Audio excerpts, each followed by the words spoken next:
함께 은혜 나눌 말씀은 사도행전 26장 19절에서 23절 말씀입니다. 신약성경 233면에 사도행전 26장 19절로 23절입니다.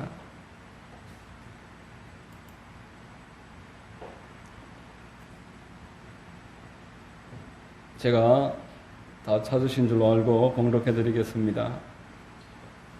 아그리빠 왕이여, 그러므로 하늘에서 보이신 것을 내가 거스르지 아니하고 먼저 다메섹과 예루살렘에 있는 사람과 유대 온 땅과 이방인에게까지 회개하고 하나님께로 돌아와서 회개에 합당한 일을 하라 전하므로 유대인들이 성전에서 나를 잡아 죽이고자 하였으나 하나님의 도우심을 받아 내가 오늘까지 서서 높고 낮은 사람 앞에서 증언하는 것은 선지자들과 모세가 반드시 되리라고 말한 것밖에 없으니 곧 그리스도가 고난을 받으실 것과 죽은 자 가운데서 먼저 다시 살아나사 이스라엘과 이방인들에게 빛을 전하시리라 함이니이다 하니라.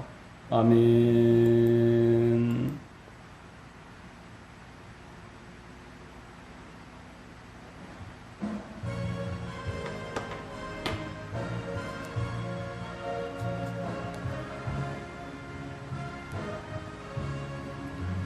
약한 나를 강하게, 가난한 날 구하게, 눈먼 날 볼 수 있게 주 내게 행하셨네. 호산나 호산나 죽임 당한 어린 양, 호산나 호산나 예수 다시 사셨네. 내가 건너야 할 강 거기서 내 죄 씻겼네. 이제 주의 사랑이 나를 향해 흐르네. 호산나 호산나 죽임 당한 어린 양, 호산나 호산나 예수 다시 사셨네. 깊은 강에서 주가 나를 일으키셨도다. 구원의 노래 부르리. 예수 자유 주셨네. 호산나 호산나 죽임 당한 어린 양, 호산나 호산나 예수 다시 사셨네.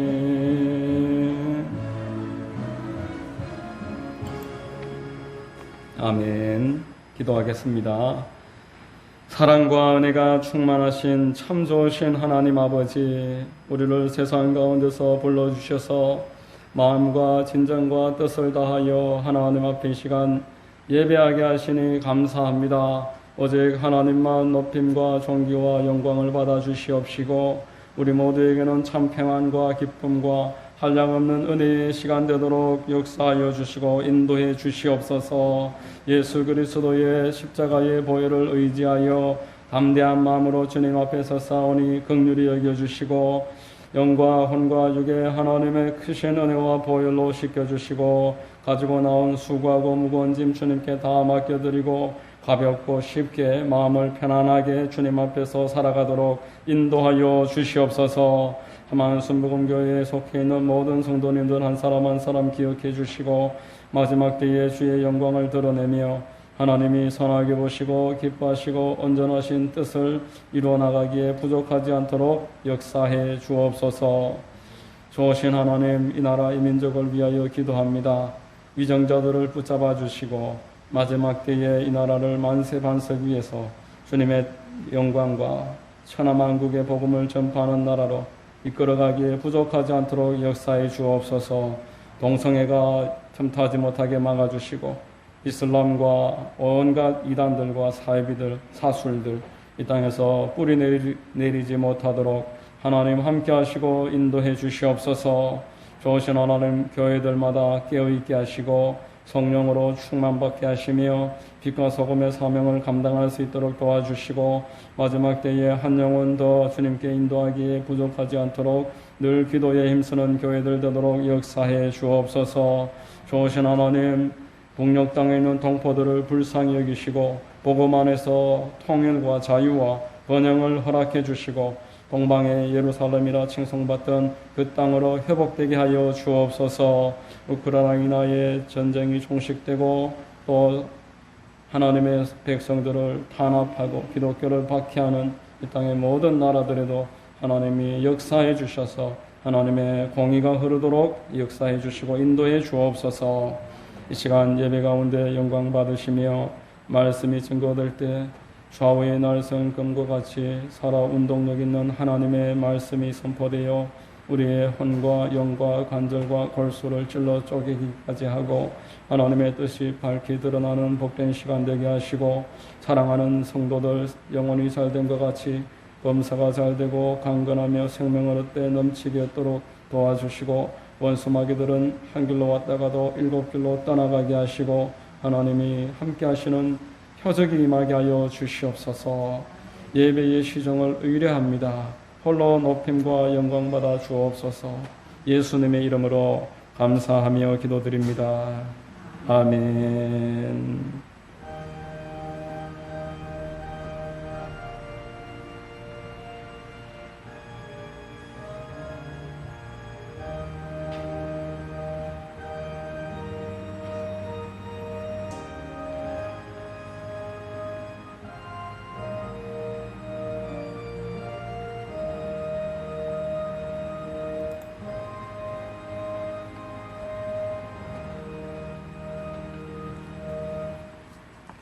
할렐루야. 주일 오전 예배 나오신 여러분들 주님 이름으로 환영하고 축복합니다. 우리 옆에 분들과 한번 인사하시겠습니다. 참 잘 오셨습니다. 참 잘 오셨습니다. 만나서 반갑습니다. 저는 봉독해드린 사도행전 26장 말씀을 통해서 회개와 신앙생활 이와 같은 제목의 하나님 말씀을 전하겠습니다. 여러분 모두에게 큰 은혜가 있으시기를 바랍니다. 여러분 사도 바울이 복음을 전하던 그 당시에는 또한 공간이 정해져 있는 것이 아니었습니다. 그리고 이런 음향시설이나 냉방시설이 갖추어져 있는 것도 아니었습니다. 사도 바울은 감옥에서도 복음을 전했고 시장 한복판에서도 복음을 전했습니다. 바울은 복음을 전하다가 돌에 맞아서 사람들이 죽은 줄로 알고 저 밖으로 끌어내놓았다라는 말씀이 있을 만큼 복음을 전하다가 박해도 받고 많은 어려움을 겪었습니다.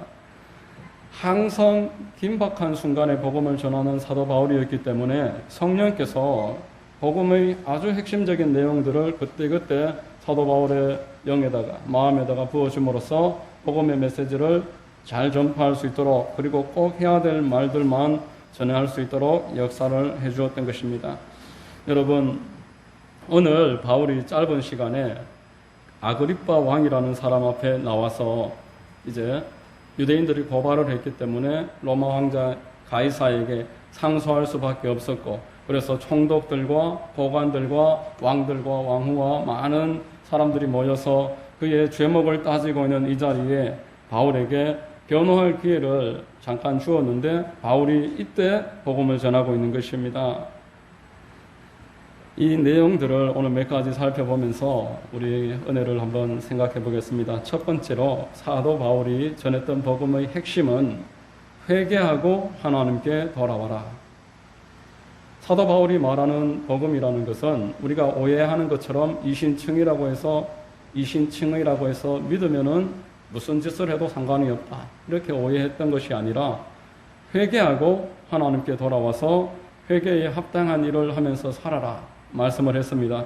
오늘 본문 20절에 먼저 다메섹과 예루살렘에 있는 사람과 유대 온 땅과 이방인에게까지 회개하고 하나님께로 돌아와서 회개에 합당한 일을 하라. 회개하고 하나님께 돌아와라. 여러분, 이것이 사도 바울이 말하는 예수 믿는 사람의 첫 번째 특징입니다. 하나님께로 돌아와라. 그렇다면은 지금 하나님께서 떠나 있다. 하나님에게서 멀어져 있다. 그것을 말하는 것입니다. 하나님은 온 세상을 창조하시고 마지막 날 사람을 창조하시고 아주 가까이 두셨습니다. 가까이 두시고 친근하게 대하시고 늘 소통을 했습니다. 너는 내가 사랑하는 아들이다. 너희 필요를 내가 다 돌보고 있고 너를 위해서 예비한 짝도 마련해 놓았다. 이렇게 해서 복을 주시고 생육하고 번성하고 땅에 충만해서 너는 이 땅 가운데서 복으로 살아라. 복받은 자가 되어라 라고 말했습니다. 그런데 하늘에서 하나님을 반역했던 사단이 에덴 동산에 복을 받고 살아가는 아담이 괘씸하기도 하고 얄밉기도 하고 와서 그 마음을 깨었습니다. 깨어서 하나님 뜻대로 살 것이 무엇이냐? 네 스스로 하고 싶은 대로 하고 네가 원하는 삶을 살고 자립하고 독립해서 너는 충분히 홀로 살 수 있는 아주 훌륭한 사람이다. 깨었습니다.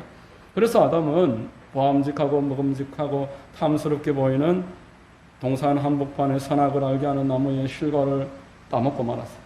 그것을 따먹음으로써 하나님 중심으로 살아갈 때 하나님이 모든 것을 책임지신다는 그 신본주의, 이것을 스스로 거절해버리고 인간이 자기 스스로 살아야 되는 인본주의를 선택한 것입니다.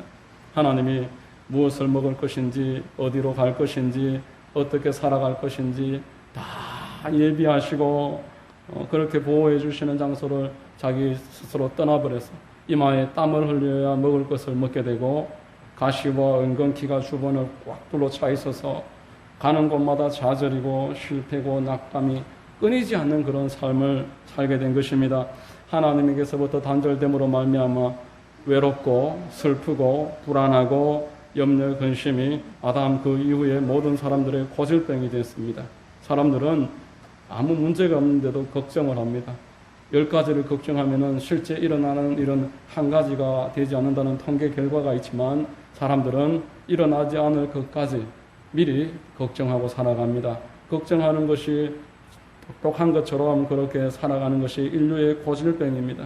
이를 잊어보기 위해서 술을 찾고 마약이나 도박에 손을 대서 현실을 도피하고 한탕을 추구하려고 하지만 그 한탕을 얻을 수도 없지만 얻는 사람도 그것을 얻어본들 허무하다라고 말을 합니다.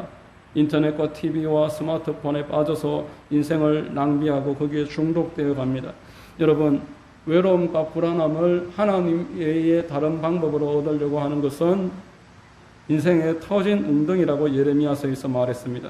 하나님 외에 다른 방법으로 사람의 그 마음을 채울 수가 없다라는 것을 그렇게 표현했습니다.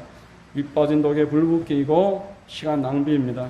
시간만 다 흘러 지나갈 뿐인 것입니다. 뿐만 아니라 에덴 동산에서 하나님을 떠나게 했던 사단은 그 아담을 내버려 두지 아니하고 찾아와서 자신을 섬기게 합니다. 온갖 모양의 우상과 미신을 만들어서 자기를 따르도록 유혹을 했던 것이 그 아담의 결과입니다. 하나님이 가장 싫어하는 우상 숭배와 미신을 따르는 일을 반복함으로써 3대, 4대에 걸쳐서 징계를 받게 만들고 징계에 징계가 누적되고 계속 그것들이 쌓여서 인간이 당해야 하는 고통의 결과는 필설로 표현하기 어려운 지경이 되었던 것입니다. 여러분, 오늘날 사람들이 이유 없이 실패하고 원인을 알지 못하는 고통을 당하고 살아가는 것은 대부분 우상 숭배와 사교를 의지한 것에 대한 결과입니다. 이와 같이 사람들은 영과 혼과 육, 이 모든 사람의 세 가지 구성 요소 전체에 크나큰 고통을 가지고 살아가고 있습니다. 그 영은 사단에게 눌려있고 그 마음에는 슬픔과 외로움과 불안함이 가득 차 있고 육체로는 수고하면서 질병 가운데서 괴롭습니다. 여러분, 사람들은 지난 수천 년 동안 정치, 사회, 과학, 의학, 종교 온갖 것들을 동원해서 여기에서 벗어나 보려고 노력을 했지만 그 모든 하중은 더 커지고 있다는 것입니다. 하나님에게서부터 떠났기 때문에 겪고 있는 일들을 다른 방법으로 채울 수가 없습니다. 그래서 오늘 본문은 우리에게 말씀합니다. 회개하고 하나님께로 돌아오라. 하나님에게서부터 떠난 결과이니까 하나님께 돌아오라. 이것이 하나님이 주시는 유일한 해결책입니다. 인본주의를 버리고 신본주의로 돌아와서 하나님 제일주의로 살아가면서 하나님 섬기면서 하나님 먼저 그의 나라와 그 일을 구하면서 살아가는 것만이 하나님으로부터 떨어진 사람이 다시 회복할 수 있는 길이다라는 것입니다. 여러분, 하나님은 우리가 돌아갈 수 있는 길을 만들어 주셨습니다. 하나님의 아들 예수 그리스도는 천지를 창조하신 창조주이셨습니다. 하나님이 천지를 창조하실 때 예수께서는 함께 계셨습니다. 그 하나님의 아들이신 예수께서 인간의 육신을 입으시고 이 땅에 내려오셔서 육신을 입은 채로 인생의 삶을 살아가시며 전혀 죄를 짓지 아니하시고 십자가에 달리기까지 완전하게 하나님의 마음에 흡족한 삶을 살아내시면서 수고하고 무거운 짐진 자들아 다 내게로 오라, 이렇듯 하나님께로 나아가는 길이 되어 주셨습니다. 요한복음 14장 6절에 예수께서 이르시되 내가 곧 길이요 진리요 생명이니 나로 말미암지 않고는 아버지께로 올 자가 없느니라 라고 말씀을 했던 것입니다. 또한 사도행전 4장 12절에 다른 이로서는 구원을 받을 수 없나니 천하 사람 중에 구원을 받을 만한 다른 이름을 우리에게 주신 일이 없음이라 라고 말씀했습니다. 누구든지 하나님께로 돌아오기만 하면은 예수 그리스도의 대속의 공로를 덧입혀서 속죄받아 하나님의 자녀로서 살아가고 하나님이 주시는 선물을 누리게 된다라는 것입니다. 여러분, 우리가 예수를 믿게 되면은 하나님으로부터 얻는 선물이 있습니다. 누가복음에 나오는 탕자의 이야기를 비유로 해서 그 선물을 우리가 생각해 볼 수 있습니다. 누가복음에 나오는 탕자는 이제 아버지를 떠나서 창기와 함께 그 재물을 가지고서 탕진해 버렸습니다. 그리고 거짓 인세가 되었습니다. 인생의 냉엄함과 한계를 뼈저리게 체험하게 되었고 결국 내가 하나님께로 아버지께로 돌아가야 되겠다, 그렇게 마음을 먹었습니다. 그 자리에 가만히 앉아있으면 바뀌는 것이 없지만 아버지께로 돌아가면은 나를 꿈꾼 중에 한 사람으로 다시 받아주시겠지, 그런 마음으로 하나님께로 돌아갔습니다. 여러분, 이게 바로 회개입니다. 하나님께로 돌아가자. 내가 살 길은 하나님 한 분밖에 안 계시다. 죄의 자리를 버리고 죽음의 자리, 어둠의 자리에서 일어서서 아버지의 집으로 빛이 있는 곳으로 영광스러운 그 자리로 돌아가자. 이것이 회개입니다. 여러분, 탕자가 아버지에게 돌아가니까 그냥 용납해 주는 것으로, 용서만 해주시는 것으로 끝나지 않았습니다.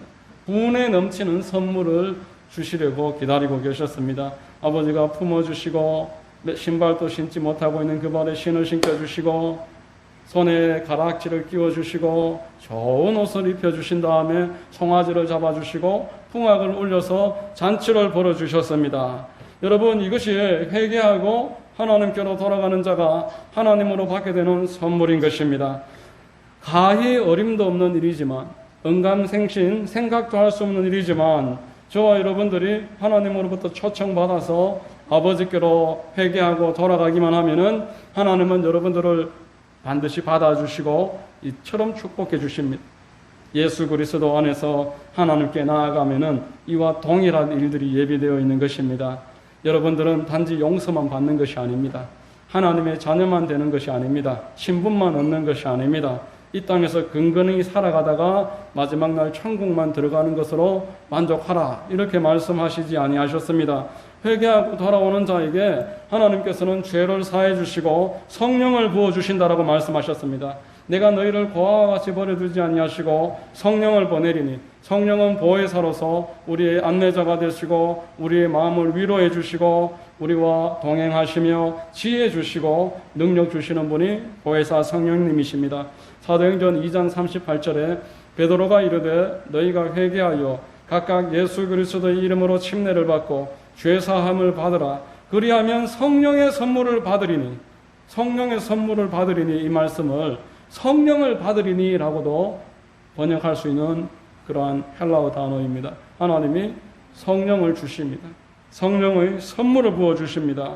우리를 지켜주시고 동행해 주시는 보혜사 성령께서 우리 안에 예수 믿는 그 순간부터 내주하시고 성령 충만 받을 때에 우리에게 은혜와 능력의 삶이 출발하는 것입니다. 또한 회개하고 주님께 돌아가면은 저주에서 해방되고 아브라함의 복을 받는다고 말했습니다.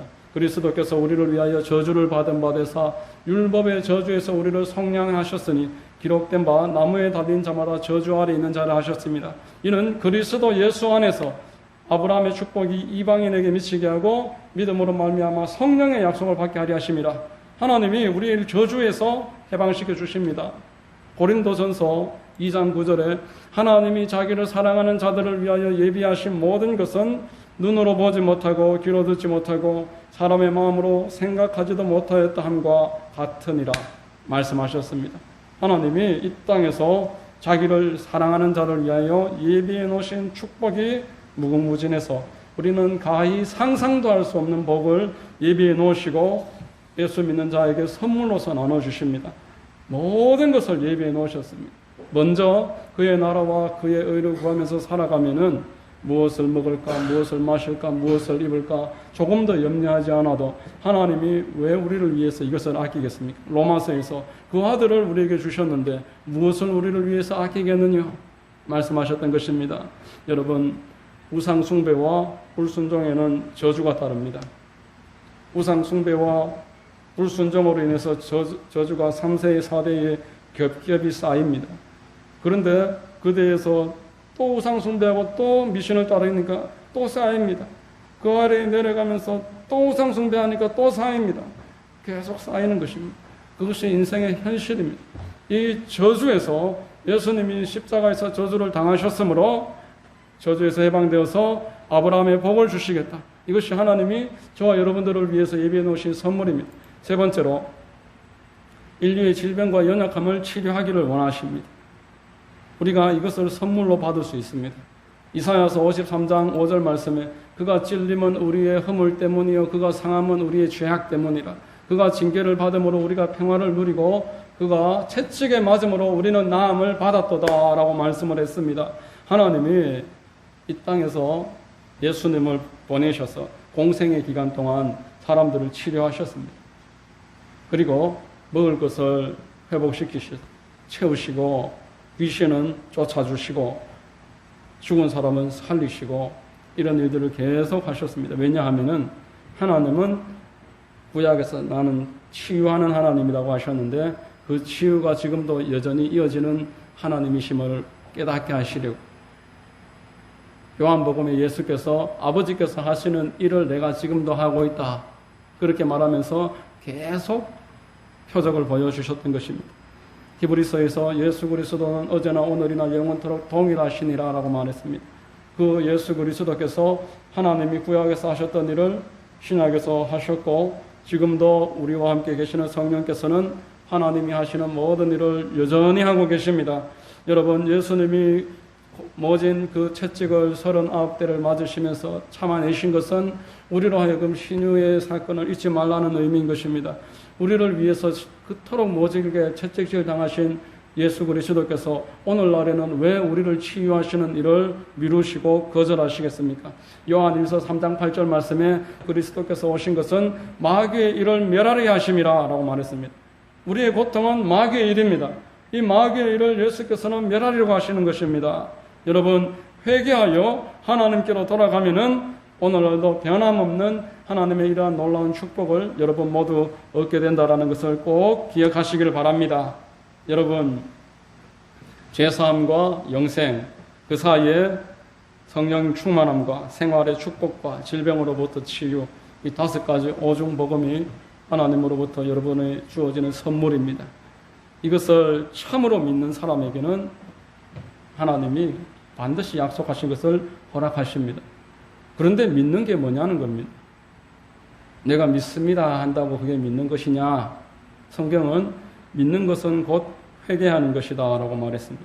오늘 본문 사도행전 26장 18절에 그 눈을 뜨게 하여 어둠에서 빛으로 사단의 권세에서 하나님께로 돌아오게 하고 죄사함과 나를 믿어 거룩하게 된 무리 가운데서 기업을 얻게 하리라 이렇게 말씀했던 것입니다. 믿는다는 것은 곧 회개입니다. 죄의 자리를 털고 일어나서 빛의 자리로 옮기는 것이 회개인 것입니다. 사탄의 권세 아래에 눌려있던 자가 그 자리에서 박차고 일어나서 아버지의 자리로 내가 나와서 아버지께 돌아가는 것, 이게 회개라는 것입니다.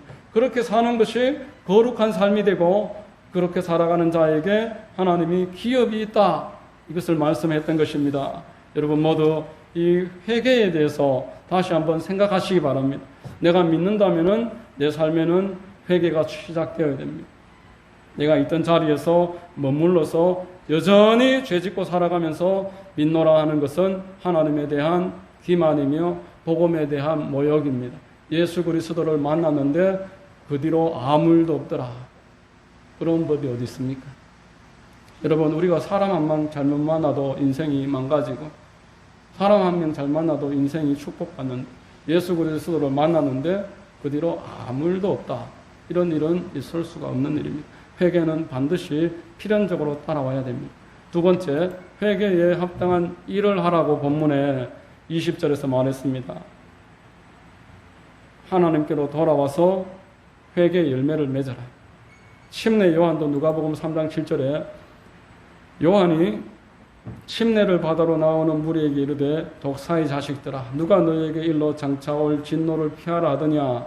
그러므로 회개에 합당한 열매를 맺고 라고 말했습니다. 단지 형식적으로만 주일이면 교회에 나오지만 여전히 생활에 조금도 변화가 없는 사람들이 있습니다. 하나님으로부터 어떤 유익은 원하지만 내 스스로의 변화나 헌신에 대해서는 전혀 관심이 없습니다. 이런 자들에게 침례 요한이 예수님이 오실 길을 예비했던 그 선지자가 말합니다. 독사의 자식들, 겉과 속이 다른 너희들아, 회개에 합당한 열매를 맺는 것이 마땅하지 아니하냐 말했던 것입니다. 회개에 합당한 열매가 전혀 없는데 어떻게 하나님으로부터 너희 삶에 오는 축복만 기대하면서 살아가느냐, 이것을 이야기합니다. 마태복음 7장 21절에 나더러 주여 주여 하는 자마다 다 천국에 들어갈 것이 아니요 다만 하늘에 계신 내 아버지의 뜻대로 행하는 자라야 들어가리라, 이렇게 말씀을 했던 것입니다. 여러분, 믿음이 있다면은 회개에 합당한 삶이 반드시 있어야 됩니다. 우리가 복음을 믿는다면은 복음에 합당한 생활을 하라고 말씀을 했습니다. 여러분, 무엇 때문에 우리로 하나님이 복음에 합당한 생활을 요구하십니까? 내가 그렇게 하지 않으면은 하나님의 일에 어떤 지장이 있어서 그렇지 않습니다. 우리는 복음에 합당한 생활을 함으로써 회개의 열매를 맺는 삶을 삶으로써 내 삶을 반석으로 만들어가는 것입니다. 성도의 삶이 어이없이 흔들릴 때가 있습니다. 무너져 내립니다.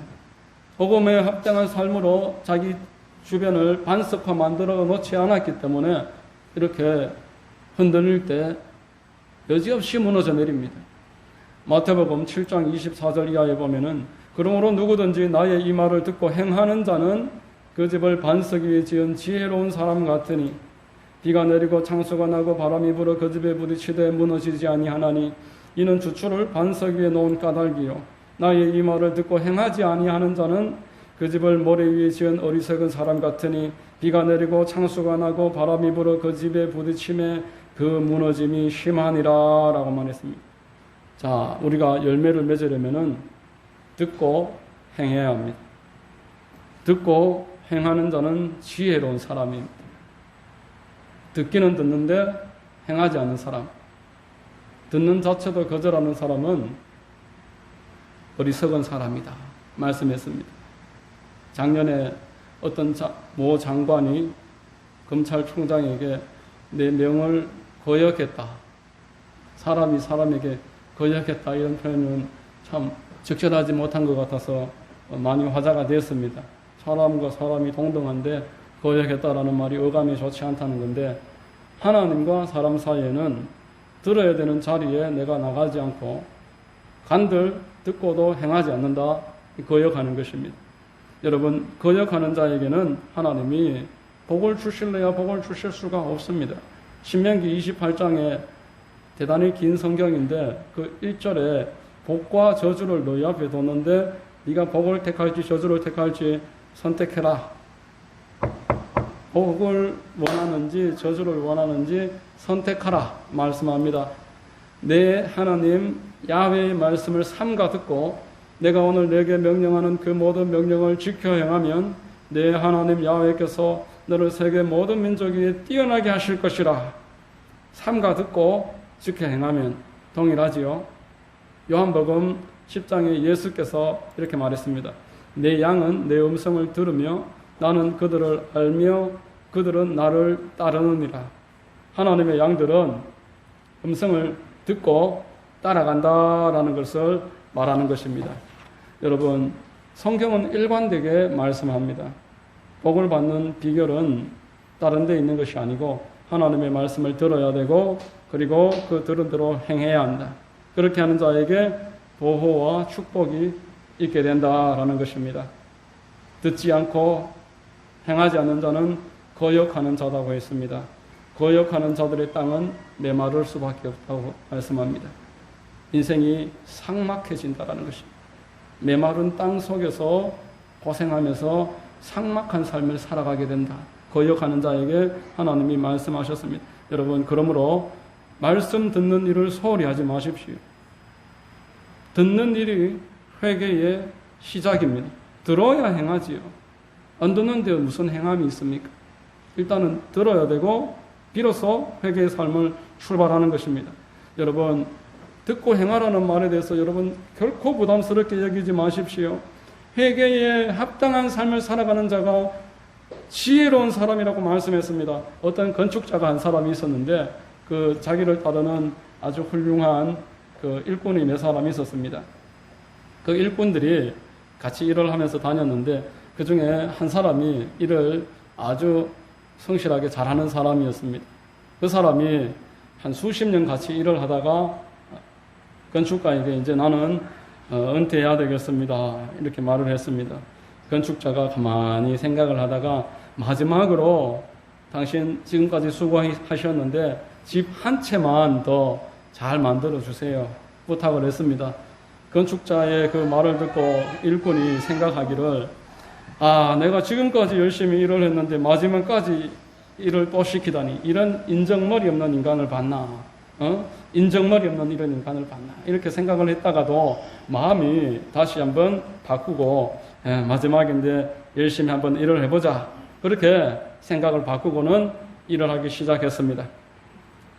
구석구석 마감도 꼼꼼하게 하고 또 재료도 최고급 재료들을 잘 구입을 해서 집을 아주 반듯하게 10년이 지나도 무너지지 않을 만큼 좋은 집을 만들었습니다.